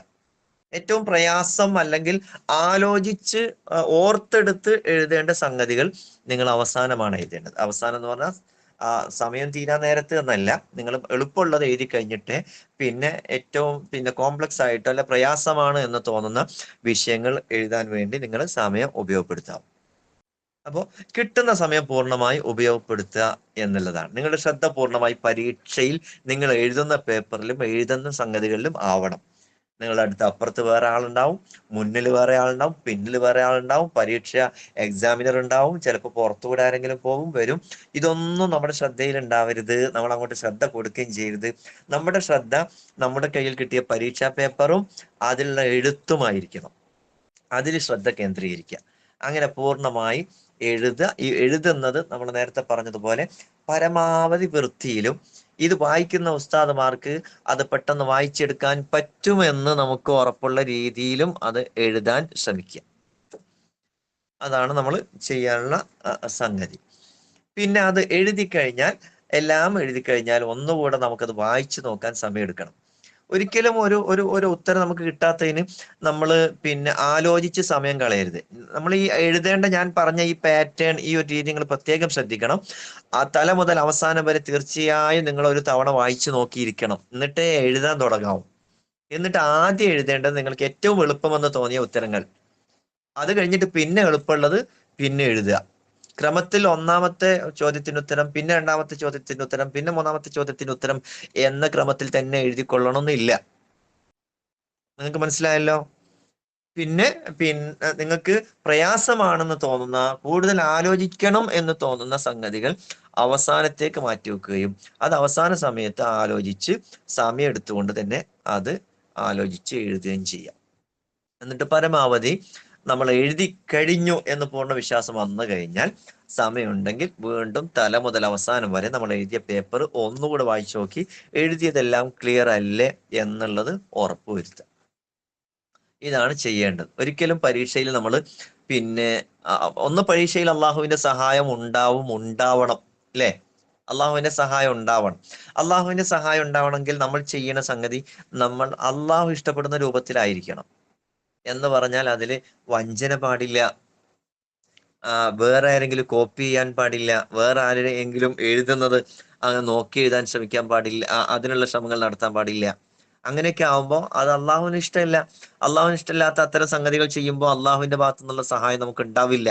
അള്ളാഹു ഇഷ്ടപ്പെട്ട രൂപത്തിലുള്ള കാര്യങ്ങൾ നമ്മൾ ചെയ്യുമ്പോൾ അള്ളാഹുവിന്റെ സഹായം ഉണ്ടാവും.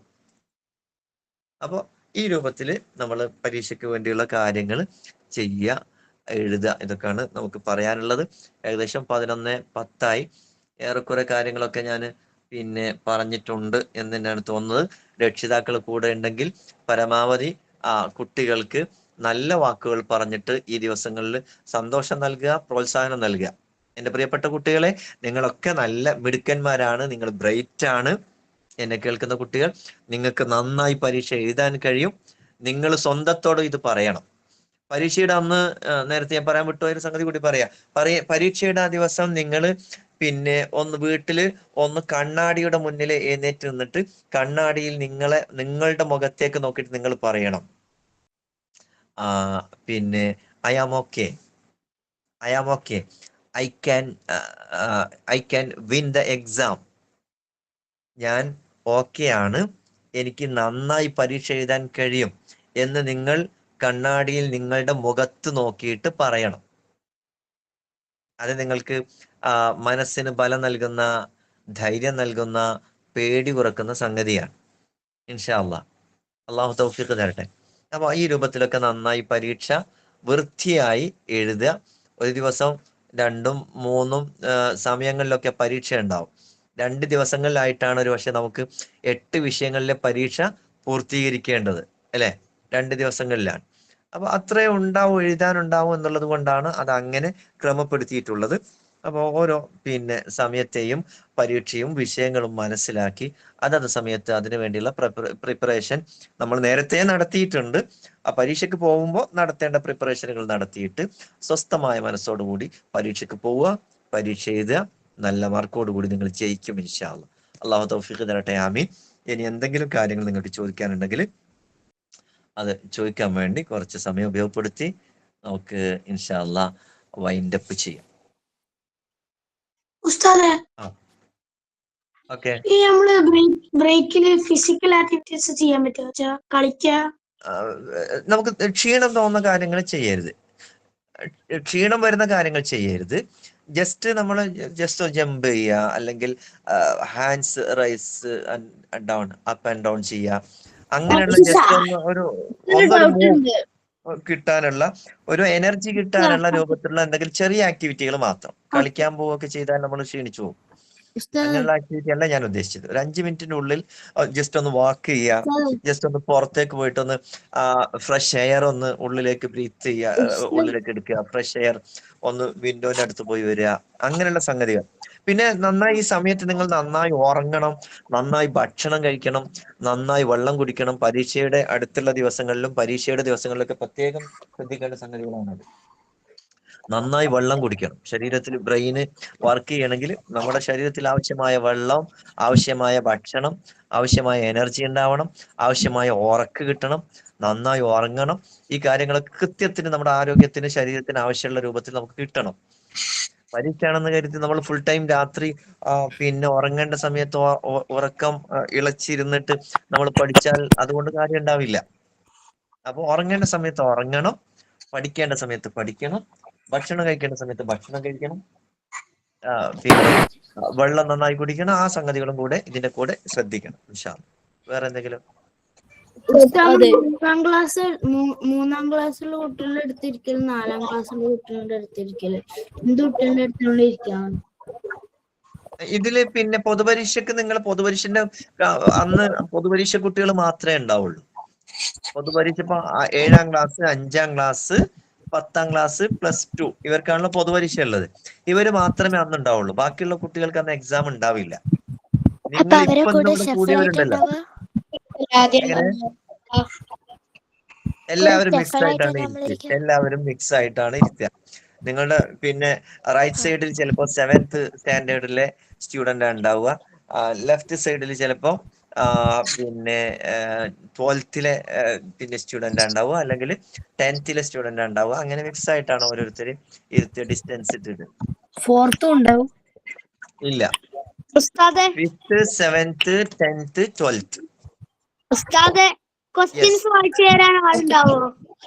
ക്വസ്റ്റ്യൻസ് വായിച്ചു തരാ എന്നുള്ളത് നമ്മുടെ രീതിയിൽ ഇല്ല. നിങ്ങൾക്ക് മനസ്സിലാവാത്തതുണ്ടെങ്കിൽ ഉസ്താദ്മാരോട് എഴുന്നേറ്റ് നിന്ന് എക്സാമിനോട് പറഞ്ഞാൽ അവര് പറഞ്ഞു തരും. ക്വസ്റ്റ്യൻസ് വായിക്കുക എന്നുള്ളത് പൊതുവെ നമ്മളെ രീതിയിൽ അതിന് സമയം എടുക്കരുത് എന്നാണ് പറയാറുള്ളത്. എന്നാൽ നിങ്ങൾക്ക് മനസ്സിലാവാത്തതുണ്ടെങ്കിൽ തീർച്ചയായും നിങ്ങൾ അത് ചോദിക്കണം. എഴുന്നേറ്റ് നിന്നാൽ മതി. എഴുന്നേറ്റ് നിന്ന് കഴിഞ്ഞാൽ എക്സാമിനർ നിങ്ങളുടെ അടുത്ത് വരും. എന്താണ് നിങ്ങൾക്ക് വേണ്ടത് ചോദിച്ചാൽ അവർ പറഞ്ഞു തരും. സൂറത്തുൽ വാഖിയ ഏപ്രിൽ 7th-നല്ലേ? അതെ. ഇപ്പൊ 5ാം ക്ലാസ്സിൽ നിങ്ങൾ പഴയ പിന്നെ കഴിഞ്ഞ വർഷങ്ങളൊക്കെ പഠിച്ച നിസ്കാരത്തിലും ബാക്കിയുള്ളതൊക്കെ ചെല്ലുന്ന ദിക്റുകളും ഇതൊക്കെ ഒരു പക്ഷെ നിങ്ങൾ ഇതിന്റെ കൂടെ ചോദിച്ചേക്കാം. ഒക്കെ നിങ്ങൾ എല്ലാ ദിവസവും നിസ്കരിക്കുമ്പോൾ ചെല്ലുന്ന സംഗതികളാണല്ലോ, അല്ലേ? അതൊക്കെ ഓർമ്മയിലുണ്ടാവുമല്ലോ. ശരി. ഇപ്പൊ എന്റെ കൈ ഒടിഞ്ഞിരിക്കുക, അതുകൊണ്ട് എഴുതാൻ പറ്റില്ല. അള്ളാഹു പെട്ടെന്ന് ഷിഫാക്കി തരട്ടെ. അത് പിന്നെ പരീക്ഷ ആകുമ്പോഴൊക്കെ ഷിഫാവട്ടെ. അപ്പോ അതിന് എന്താണ് അതിന്റെ പരിഹാരം എന്നുള്ള പരീക്ഷയുടെ ആ സമയത്ത് പിന്നെ എക്സാമിനർമാര് എടുക്കുന്ന തീരുമാനം, അവർക്ക് ഓഫീസിൽ നിന്ന് കിട്ടുന്ന തീരുമാനത്തിനനുസരിച്ച് അവര് പറയുന്നതിനനുസരിച്ചാണ് പിന്നെ പരീക്ഷ നടക്കുക. അപ്പോ ഇപ്പൊ അതിനെ കുറിച്ച് ആലോചിക്കേണ്ട. ഇപ്പൊ നന്നായി പരീക്ഷ എഴുതാൻ പറ്റണം എന്നുള്ള നിലയ്ക്ക് അതിന് പ്രിപ്പറേഷൻ നടത്തിക്കൊണ്ടിരിക്കുക. കൈ പെട്ടെന്ന് അല്ലാഹു ഷിഫയാക്കി തരട്ടെ. എഴുതാൻ പറ്റുന്ന രൂപത്തിൽ തന്നെ പ്രിപ്പറേഷൻ നടത്തിക്കൊണ്ടിരിക്കുക. അത് എഴുതാൻ പറ്റാത്ത രീതിയാണെങ്കിൽ അതിന് പിന്നെ എന്താ പരിഹാരം എന്നുള്ളത് അന്ന് എക്സാമിനർമാര് നിർദ്ദേശിക്കുന്ന രൂപത്തിലാണ് അതിന്റെ കാര്യങ്ങൾ ഉണ്ടാവുക. ഓക്കെ. ടോട്ടൽ എത്ര ദിവസം ഉണ്ടായ എക്സാം?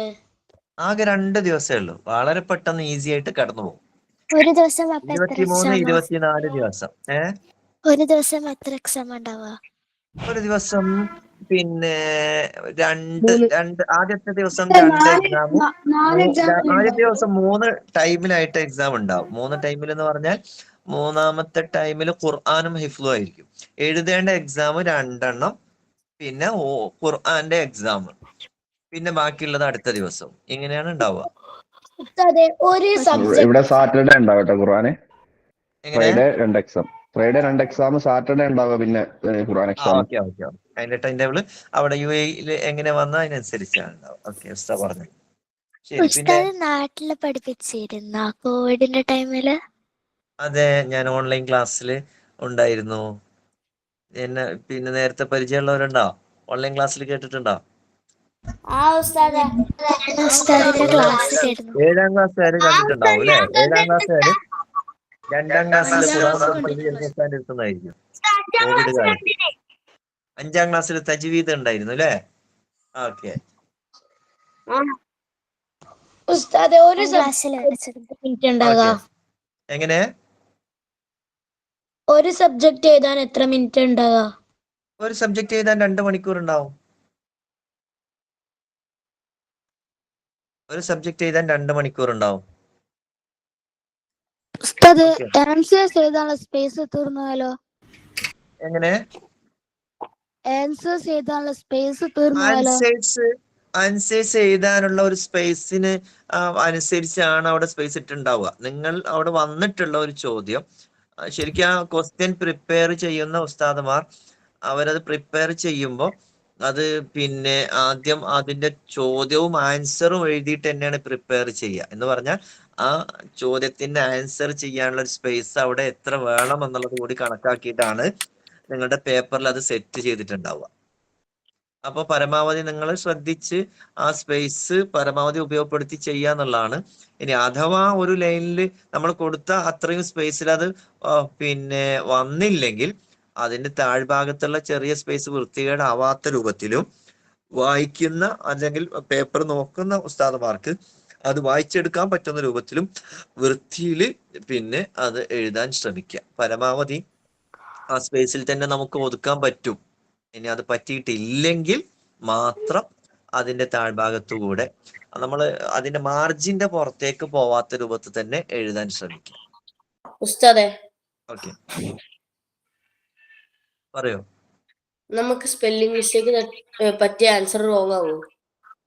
സ്പെല്ലിംഗ് മിസ്റ്റേക്ക് പറ്റിയാൽ ആൻസർ റോങ് ആവുമെന്ന് ചോദിച്ചാൽ അത് പിന്നെ ഇത് ചെക്ക് ചെയ്യുന്ന ഉസ്താദുമാർക്ക് അതിനെക്കുറിച്ച് കൃത്യമായ നിർദ്ദേശം കൊടുത്തിട്ടുണ്ടാവും. സ്പെല്ലിംഗ് ഒന്നും തെറ്റാൻ പാടില്ല എന്നുള്ളതാണ്.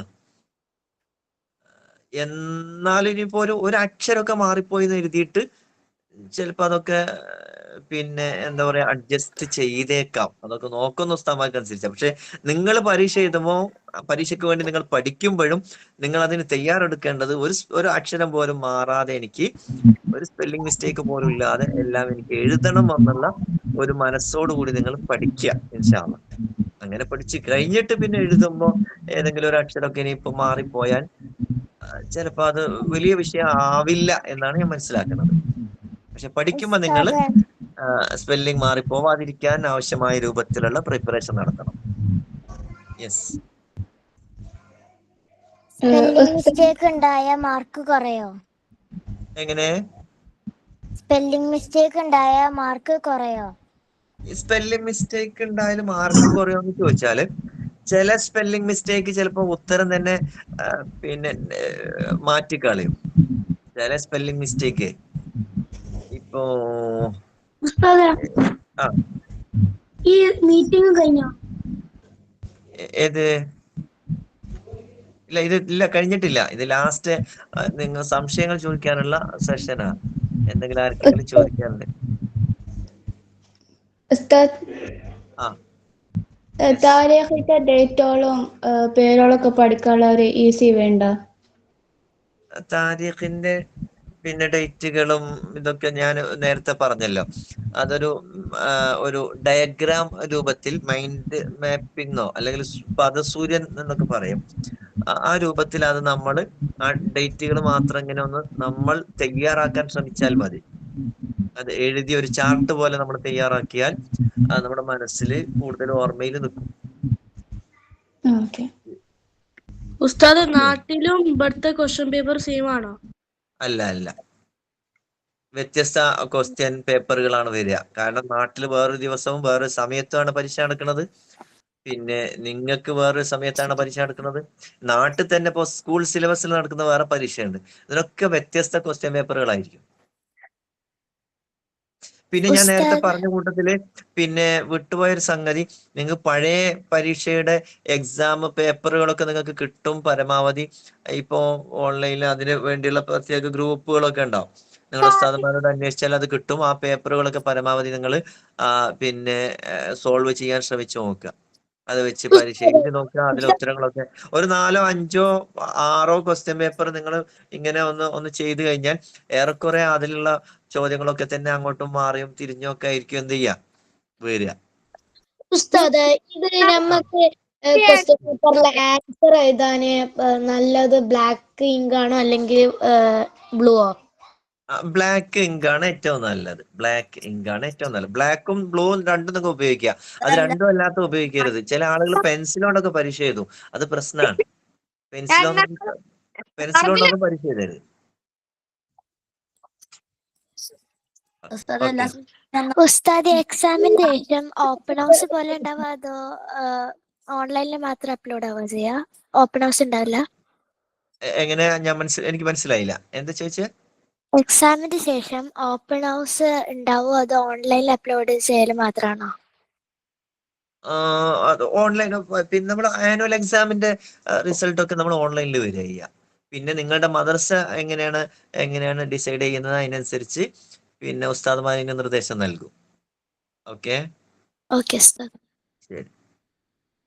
നിങ്ങളുടെ റിസൾട്ട് മൊത്തത്തിലെ എല്ലാ റിസൾട്ടും ഓൺലൈൻ റമദാനിൽ ആണ് അത് വരിക. റമദാൻ 17-നാണ് റിസൾട്ട് വരാറുള്ളത് എല്ലാ വർഷവും. റമദാൻ 17-ന് അത് ഓൺലൈനിൽ അപ്ലോഡ് ചെയ്യും. ഔദ്യോഗികമായിട്ട് പത്രങ്ങളിലും വാർത്തകളിലും ഒക്കെ അത് പിന്നെ അതിന്റെ പിന്നെ എന്താ പറയുക, അത് റിസൾട്ട് പബ്ലിഷ് ചെയ്യുന്നതൊക്കെ പ്രത്യേക ഔട്ട് ചെയ്യുകയൊക്കെ ചെയ്യും. ചാനലുകളിലൊക്കെ ഉണ്ടാവും. ഓക്കെ, അപ്പൊ നമുക്ക് വൈൻഡപ്പ് ചെയ്യാം. കൂടുതൽ കാര്യങ്ങളൊന്നും ഇല്ല എന്ന് മനസ്സിലാക്കുകയാണ്. അള്ളാഹു നിങ്ങൾക്കൊക്കെ നല്ല വിജയം പ്രദാനം ചെയ്യട്ടെ. ഞാൻ നിങ്ങൾക്കൊക്കെ വേണ്ടി ദുആ ചെയ്യും. നിങ്ങളുടെ പരീക്ഷയിൽ നല്ല മാർക്കോട് കൂടി ജയിക്കാൻ വേണ്ടി ഞാൻ ദുആ ചെയ്യും. നിങ്ങളൊക്കെ നല്ല ടീച്ചറാവാൻ വേണ്ടി ദുആ ചെയ്യും. നിങ്ങളൊക്കെ പഠിക്കണം. ഈ പരീക്ഷ കഴിഞ്ഞ് നല്ല മാർക്ക് നേടിയിട്ട് തുടർന്ന് മദ്രസയിൽ അടുത്ത വർഷം ഉഷാറായി പഠിക്കണം. പിന്നെ നിങ്ങളുടെ കൂട്ടത്തിൽ നല്ല കഴിവുള്ള ആളുകൾ ഉണ്ടാവും. അവര് ഇൻഷാ അല്ലാഹ് ഖുർആനൊക്കെ ഹിഫ്ള് ചെയ്യാൻ പറ്റുന്ന ആളുകൾ, ഹാഫിളുകളാവാൻ പറ്റുന്നവരും കഴിവുള്ളവരൊക്കെ ഉണ്ടാവും. അവർ ആ വഴിക്ക് പോകണം. കൂടുതൽ നല്ല സ്കോളേഴ്സ്, ഇസ്ലാമിക് സ്കോളേഴ്സ് ആവാൻ പറ്റുന്നവരുണ്ടാവും. അവർ ആ വഴിക്ക് പഠിക്കാൻ ശ്രമിക്കണം, വളർന്നു വരണം ഇൻഷാ അല്ലാഹ്. ഈ കൂട്ടത്തിൽ ഇന്ന് ഇപ്പൊ ഇരിക്കുന്നവരുടെ കൂട്ടത്തിലൊക്കെ ഒരു പക്ഷേ നല്ല പിന്നെ great scholars of the coming century, അല്ലെങ്കിൽ ഈ വരുന്ന നിങ്ങളൊക്കെ വലുതായി വന്നാൽ ആ കാലത്തെ വലിയ പണ്ഡിതന്മാരോ വലിയ ലീഡേഴ്സോ വലിയ പിന്നെ മഹത്തുക്കളോ ഒക്കെ ആയിരിക്കും ഇന്ന് എൻ്റെ മുന്നിൽ ഇരുന്നിട്ട് ഈ ക്ലാസ് ഇങ്ങനെ കേട്ടിട്ടുണ്ടാവുക ഇൻഷാ അല്ലാഹ്. അള്ളാഹു അങ്ങനെ നിങ്ങളിൽ നിന്ന് ഒരുപാട് മഹത്തുക്കൾ, ഒരുപാട് നല്ല പണ്ഡിതന്മാർ, ഒരുപാട് നല്ല ലീഡേഴ്സ്, ഒരുപാട് നല്ല എന്താ പറയാ ഇസ്ലാമിക പ്രവർത്തകർ, ദായിമാർ ഒക്കെ നിങ്ങളുടെ കൂട്ടത്തിൽ നിന്ന് ഉണ്ടായി വരട്ടെ. അള്ളാഹു അതിനൊക്കെ നിങ്ങൾക്ക് തൗഫീഖ് ചെയ്യട്ടെ. ആമീൻ എന്ന് ദുആ ചെയ്യുന്നു. എല്ലാവർക്കും ഈ സമയം എൻ്റെ കൂടെ വിനിയോഗിച്ചതിന് ജസാക്കുമുല്ലാഹു ഖൈറൽ ജസാ. وآخر دعوانا أن الحمد لله رب العالمين والسلام عليكم ورحمة الله وبركاته. ഏതായാലും നമ്മുടെ ഈ ഒരു പരീക്ഷയുടെ സെഷനുകളെ അവസാനിക്കുകയാണ്. ഏകദേശം 1.5 മണിക്കൂറോളം പിന്നെ സമയം കണ്ടെത്തി നാട്ടിൽ നിന്ന് വൈകിയ വേളയിലും നമ്മോട് സംവദിച്ച ബഹുമാനപ്പെട്ട മുസ്തഫ ഹുദവി പ്രഗത്ഭനായ ഒരു ട്രെയിനർ കൂടിയാണ്. ഇൻഷാ അല്ലാഹ് അദ്ദേഹത്തിന് ദീർഘായുസ്സ് നൽകട്ടെ എന്ന് പ്രാർത്ഥിക്കുകയാണ്. ഇൻഷാ അല്ലാഹ് ഏതായാലും ഉൾപ്പെടെ ചെറിയൊരു ക്ഷണം സ്വീകരിച്ച് നമ്മൾ ഈ സംഗമത്തിലെത്തി കുട്ടികൾക്ക് വേണ്ട നിർദ്ദേശം നൽകിയതിന് മാനേജ്മെന്റ് കമ്മിറ്റിയുടെ പേരിലും ഉസ്താദന്മാരുടെ സ്റ്റാഫിന്റെ ഒക്കെ പേരിൽ പ്രത്യേകം നന്ദി അറിയിക്കുകയാണ്. ഇൻഷാ അല്ലാഹ് ഉസ്താദന്മാർ കുട്ടികളൊക്കെ ശ്രദ്ധിക്കേണ്ടത്, അടുത്ത ആഴ്ച മുതൽ മോഡൽ എക്സാം പൊതുപരീക്ഷ എങ്ങനെയാണോ നടക്കുന്നത് ഉസ്താദ് പറഞ്ഞതുപോലെ തന്നെ 5ാം ക്ലാസ്സിലെയും 7ാം ക്ലാസ്സിലെയും 10ാം ക്ലാസ്സിലെയും പ്ലസ് ടുവിലെയും കുട്ടികളെ ഇരുത്തി ഫിക്സഡാക്കി ഇരുത്തി പൊതുപരീക്ഷ എങ്ങനെയാണോ നടക്കുന്നത് അതേ മോഡലിൽ ഇൻഷാ അല്ലാഹ് മോഡൽ എക്സാമുകളുണ്ട്. ഉസ്താദന്മാര് ക്ലാസ് ഗ്രൂപ്പുകളിൽ അതിന്റെ ടൈം ടേബിൾ ഇടും. 23, 24 തീയതി വെള്ളിയാഴ്ച ശനിയാഴ്ചയാണ് നമ്മുടെ എക്സാം ഉള്ളത്. 2:30 മണിയാകുമ്പോൾ ഉച്ചയ്ക്ക് ശേഷം 2:30ക്ക് ഇൻഷാ അല്ലാഹ് വെള്ളിയാഴ്ച നമ്മൾ റിപ്പോർട്ട് ചെയ്യണം. 3 മണിക്ക് കൃത്യം സ്റ്റാർട്ട് ചെയ്യും. ഈ 2 മണിക്കൂർ വെച്ചുള്ള എക്സാം ഉണ്ടാവാം. പിന്നെ ശനിയാഴ്ച രാവിലെ തുടങ്ങും. ഉച്ചയ്ക്ക് ശേഷമാണ് ഇവിടെ ഖുർആനും ഉണ്ടാവുക. വിശദമായ വിവരങ്ങളൊക്കെ നിങ്ങൾക്ക് ഇൻഷാ അല്ലാഹ് വാട്സപ്പ് ഗ്രൂപ്പുകളുടെ ടൈം ടേബിളും സമയമൊക്കെ അറിയിക്കും. കൃത്യമായിട്ട് ഫോളോ അപ്പ് ചെയ്യണം. ഹോൾ ടിക്കറ്റ് നിർബന്ധമായിട്ട് ഹോൾ ടിക്കറ്റ് ഓഫീസിൽ വന്ന് നിങ്ങൾ അറിയിക്കുന്ന സമയത്ത് വന്ന് വാങ്ങണം. ഫീസൊക്കെ പെൻഡിങ് ഉള്ള കുട്ടികൾ നിർബന്ധമായിട്ടും ഫീസ് അടച്ചതിന് ശേഷമാണ് സ്വാഭാവികമായിട്ടും നമ്മളെ ഹോൾ ടിക്കറ്റ് നൽകല്. ആ സമയത്ത് എക്സാമിന്റെ അന്ന് വന്ന് ഹോൾ ടിക്കറ്റ് വാങ്ങുന്നതിന് ഉപരി മുൻകൂട്ടി വന്ന് വാങ്ങി അതിനൊക്കെ തയ്യാറാവണം. കാരണം ആ സമയത്ത് പെട്ടെന്ന് ഹോൾ ടിക്കറ്റുമായി ബന്ധപ്പെട്ട വിഷയങ്ങളൊക്കെ ഉണ്ടാകുമ്പോൾ ഒരു ടെൻഷൻ ഒഴിവാക്കാൻ വേണ്ടി നേരത്തെ വന്ന് ഫീസൊക്കെ ക്ലിയർ ചെയ്ത് ഹോൾ ടിക്കറ്റ് കൈപ്പറ്റണം എന്നുകൂടി അറിയിക്കാണ്. മറ്റു വിവരങ്ങളൊക്കെ ഇൻഷാ അല്ലാഹ് നിങ്ങളെ വാട്സപ്പ് ഗ്രൂപ്പുകളിലൊക്കെ അറിയിക്കും. അന്ന് വൈകുന്നേരത്തുള്ള സ്നാക്സ് സംവിധാനം, ശനിയാഴ്ചയുള്ള ഉച്ചക്കുള്ള ഭക്ഷണമൊക്കെ മദ്രസയിൽ നിന്നുള്ളൂ. ഇതൊന്നും ഭക്ഷണമായിട്ട് കൊണ്ടുവരേണ്ടതില്ല. പക്ഷെ ആ കാര്യങ്ങളൊക്കെ മദ്രസ സംവിധാനം ചെയ്യുന്നുണ്ട്. കാര്യങ്ങളൊക്കെ അറിയിച്ച് ഏതായാലും ഈ ഒരു വൈകിയ വേളയിലും ഈ സംഗമത്തിലെത്തിയ പ്രിയപ്പെട്ട കുട്ടികള്, രക്ഷിതാക്കള്, മുഴുവൻ ആളുകൾക്കും ഉമ്മയുടെ പേരിൽ നന്ദി അറിയിച്ചുകൊണ്ട് ഇൻഷാ അല്ലാഹ് 3 സ്വലാത്തോടു കൂടി നമ്മൾ ഈ സംഗമം പിരിച്ചുവിടുകയാണ്. സല്ലല്ലാഹു അലാ മുഹമ്മദ് സല്ലല്ലാഹു അലൈഹി വസല്ലം, സല്ലല്ലാഹു അലാ മുഹമ്മദ് സല്ലല്ലാഹു അലൈഹി വസല്ലം, അല്ലാഹുമ്മ സ്വല്ലി അലാ മുഹമ്മദ്. അസ്സലാമു അലൈക്കും.